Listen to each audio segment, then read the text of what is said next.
This game describes itself as cute horror. I wasn't entirely sure of that, despite having played other games that claim that same thing, because I don't know. I mean, there are certain cute elements, there's certain horror elements. I don't know if they blend very well, but this game has certainly nudged me in a more approving direction.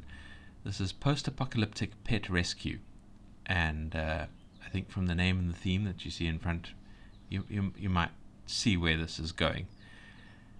It is about from a development house called Unsigned Double, and it's about this young lady who is in an apocalyptic future, and she's left her bunker and gone out to rescue animals as she's seen, and then they fight for her. It doesn't seem to have been made for a game jam, but they did mention Free Lives funding the creation of this prototype through the Jam Doll Fund. So that's very interesting. I'd love to know more about that. Let's hop in and have a look at the gameplay, and then I have a little bit of critique for it, and we shall see where it takes us. It's a Unity game, but a really well done one.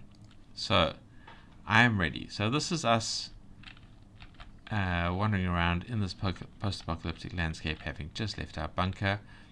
And so it's a gliding sprite. It isn't animated, but that's not really important. So we can open this chest, and we can find 25 treats. Treats are up here. They're kind of our currency. Treats and toys. And we also have a list of possible status effects that can happen during battles and power-ups and things like that. On our left here, we have the bar that's going to show our kind of party members when we get there. It's a turn-based battler. So we keep heading north. We find a missing poster, which is a little bit of aesthetic to kind of tell us what character we're going to find. And we have a sort of set of books which will teach us an ability. We have learned Frenzy, which means we can give one of our party members Frenzy. Which doesn't seem to be listed in the things here, but we'll have a look at that when we get there. And here we have our first party member. We are going to free Rufus from where he is trapped in the box. Rufus likes this and gives us hearts, and he joins our party and is now wandering around with us. And there he is down at the bottom left. We can't click on him or anything like that. But yeah, so let's continue to move on. There are no other exits other than the arrow, so it's a fairly linear map. And now we have stepped into a fight. This may be very familiar to those of you who are used to the turn-based battlers, but we have a queue that is filled up depending on our I forget the word, but we basically roll for a position in the queue. And in this case, my character is going to go first, then Rufus, then these two hostile plant things. They are blighted blooms, and they can do poison damage and a basic attack. We have Bond, which is like a resource that some of our pets' abilities use. We also have Mana, but that doesn't seem to be displayed anywhere. We are in protector mode at the moment, which means that we have two abilities. Belly Rub, which generates 10 bond and gives the target luck, or Refocus, which just gives us 20 bond. Or we can switch into Avenger state, where we have Bloodletting, where we consume all of the damage of a bleed on the enemy.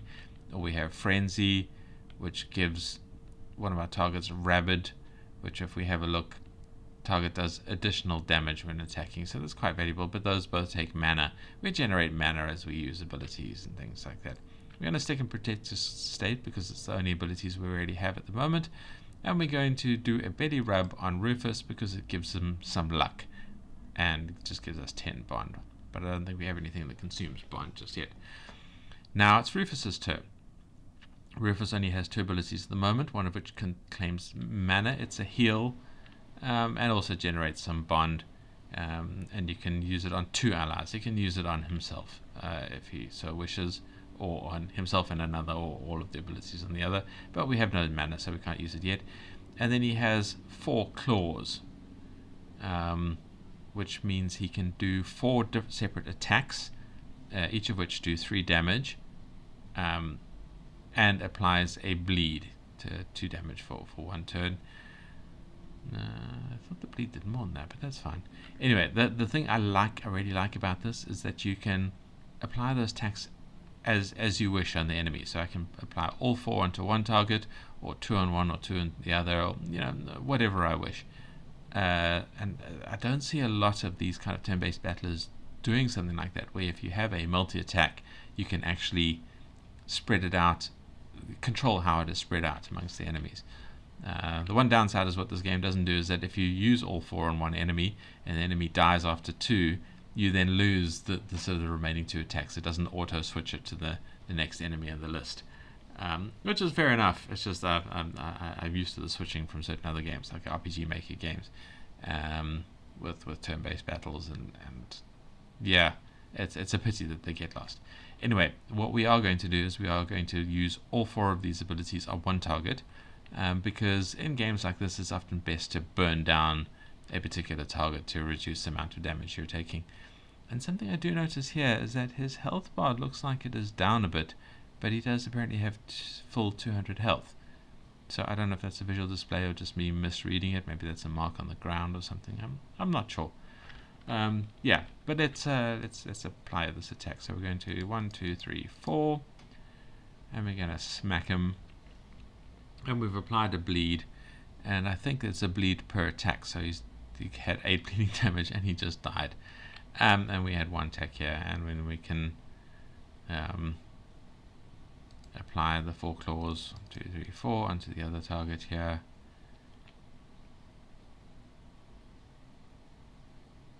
And our main character, I want to call her Jane, I don't know why.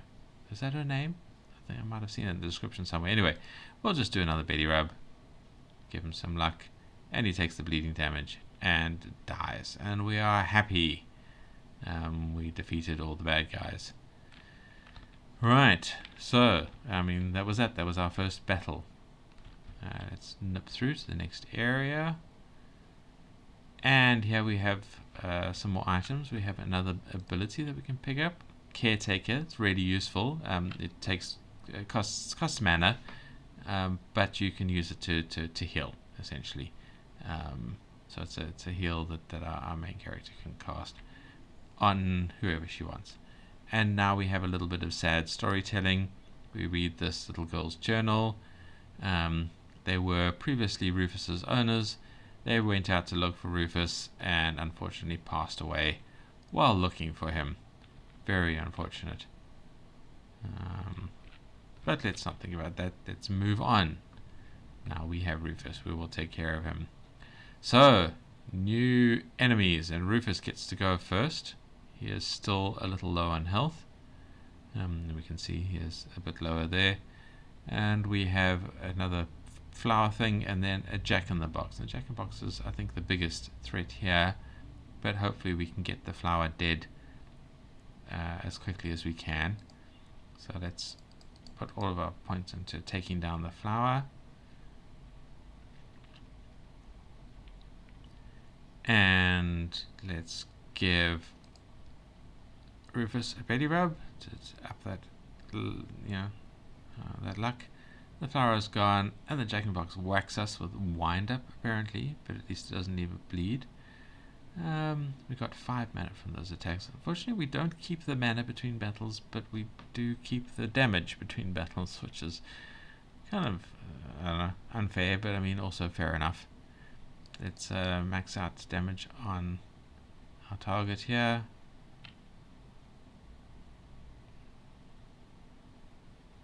He gets to hit back, and if we switch to Avenger state, we can use bloodletting, and what that does is it consumes any bleeds and does like 3 times the damage of the bleeds, and that actually is a surprisingly large chunk of damage from Rufus's bleeds. You can see the little icon there that says there's a bleed on the target. So let's use that, smack him, and enemies defeated. Live to see another day, and Rufus has leveled up. He has learned Black Cat Gaze. there seems to be a different ability that you can learn the first time through. He learned something else, a blind actually. So yeah, there's a little bit of randomization in the ability gaining there. He's gained some hit points. He's gained initiative. That was the word I was trying to think of earlier. Gained initiative, so he can be a little bit earlier in the fight sequence, and he's gained some mana capacity. But yeah. So this is us now, having progressed this far. Let's step through to the next area. And we get a box which will have some treats in it. 30 treats, so we're up to 55, not too bad. And we have this thing which is a randomizer. It has a number of effects. It can either damage us or give us a benefit. Let's spin it. We got fear for 2 turns. I don't know what fear does. Feared goes last in the turn order during battle. Okay, so it's an initiative change. But that's fine. We'll just get beaten up a bit. We step into our next fight, and we are now... He is feared. I don't think we get these status effects.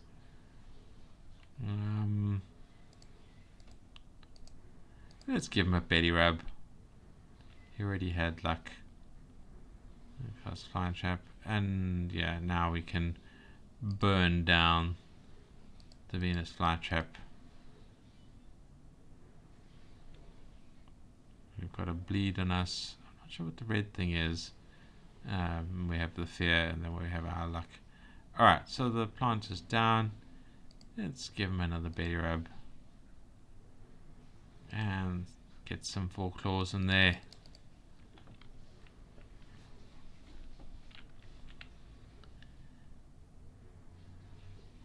And we have lost the fear, so we're now first in the routine.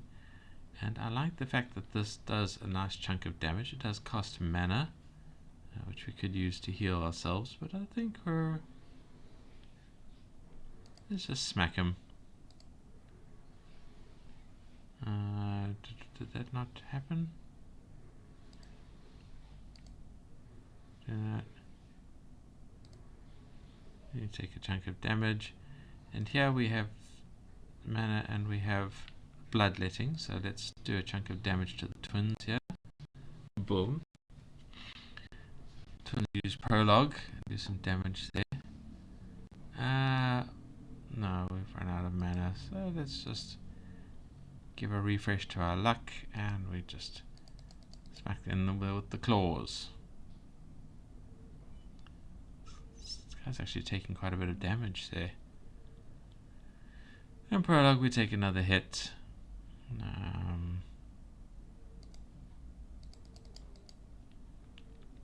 It's a pity we can't sort of jump forward in the queue and say, okay, now I'm jumping to the end of the queue so that my other person can use, because I like the idea of just burning off this heal on us to max our health out. And we have won the battle. And we can look in the box. We found 47 treats, so we have 102 treats. That's nice. And we have finished this area. Now, there are different areas that we can go into. We're returning to our bunker, which is the next really nice part of this game. So this is our bunker. This is our little home. We can do a number of things in here. Firstly, we can go on a mission. So if we have a look in the mission quest here, we have either we can do outskirts, which I think is the area we've just done, and we can do it again because it's a repeatable, or we can do roller coaster, where we can potentially get a pet, or we can, we can't do those areas yet, so the roller coaster is the next area we're in. But let's close that. Let's not go on a mission just yet. We can do some customization.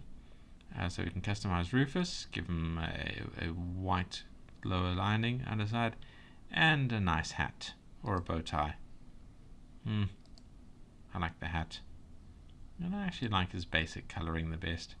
So there's a black cat wearing a fish can on his head. You can give him a newspaper or a fish hat, but let's just give him the can, like armor. There is a pet section that is coming soon. This game is a prototype. It's in a prototype state according to the developers, so there is It is very, very polished for a prototype. This is also coming soon. There'll be ways to modify the pets, I guess. So swap their abilities backwards and forwards, maybe. And then there is the upgrade station. We can upgrade skills. Upgrades cost treats, so that's where your treats are spent. We can upgrade his claws. We can upgrade his heel. And we can upgrade his black cat gaze. See, the upgrade of claws now requires toys as well, which is the other currency that we'll need to look for. A bit rarer, I suppose. Nuzzle now requires toys as well, and the black cat gaze. Well, we don't have enough treats, so it doesn't tell us if we need toys or not, but I suspect it will also need toys. Yeah, so we've upgraded Rufus. He hasn't actually leveled yet, which is interesting. And then we can go on another mission and try and find our next party member, and level up some more. Every time you level, he gains attributes, better things. Did he level during the battle? Actually, don't remember. Surely he did. Maybe I'm looking at the wrong place for it. Anyway, that is enough of the gameplay. There is a lot more of the game, a lot more areas, a lot more enemies. So I am going to leave that up to you guys to discover. If you are just here for the gameplay, thank you for watching. Don't forget to like, subscribe, and comment, because all of those things, boost engagement. And engagement is what tells YouTube what you want to watch, so it is a benefit for you, and it hopefully boosts my channel, so it's a benefit for me as well. Yeah. So if you're just here for that, then thank you for watching, and I will see you in the next episode. I hope, I trust, and yeah, the link is in the description, so come play this. Anyway, if you are here for the critiques I have, I did actually mute this tab because you can't turn the music off. So my first critique is, of course, where are the quality of life sound controls, the music control, and all of that kind of thing. Volume levels and things like that. The music is very nice. Let me unmute the tab. We can listen to it for a bit. It's very appropriate for the game. It's very kind of sad, hopeful, mission-y. I like it. I think it's great music, and the sound effects in the battle are nice. Could do with them being a little bit chunkier, which is a complaint I have for a lot of games. It would be nice to have something a little more visceral in the battles, but I'm not sure about that. I mean, the game aesthetic is supposed to be kind of cute, cozy, so maybe that's not quite appropriate. Yeah. Other than the controls, sounds, I'm giving sort of quite sufficient marks for. The art is fantastic. I mean, look at it. It's a beautiful aesthetic, kind of hand-drawn-y style. It would be nice maybe if the sprites were animated, but again, this is in a prototype stage, so I'm not worried too much about that. It actually works quite well. It takes the focus away from the sprite animations and more towards the gameplay mechanics, which I quite appreciate, which I guess takes us to the game feeling and the game immersion. I find the storyline as it is really, really interesting. I would love to know more about the main character. Do we actually get a name for her? I don't know why I've got Jane in my head. Seems like a Jane. Anyway, yeah, I would like to know more about the background, where the bunker came from, why we are able to command these animals into fighting machines. I mean, obviously a lot of it is kind of left to the, for want of a better word, game silliness. I don't know, sort of the cute horror theme of it. But yeah, some lore would be nice, and there's a lot of information here in the itch.io page that really needs to get dumped into the game with some kind of tutorial. So a tutorializing intro that introduced the character and the bunker and the settings and those kind of things would be nice. For something to focus on once it gets out of prototype stage. I think it's going to add to the game considerably,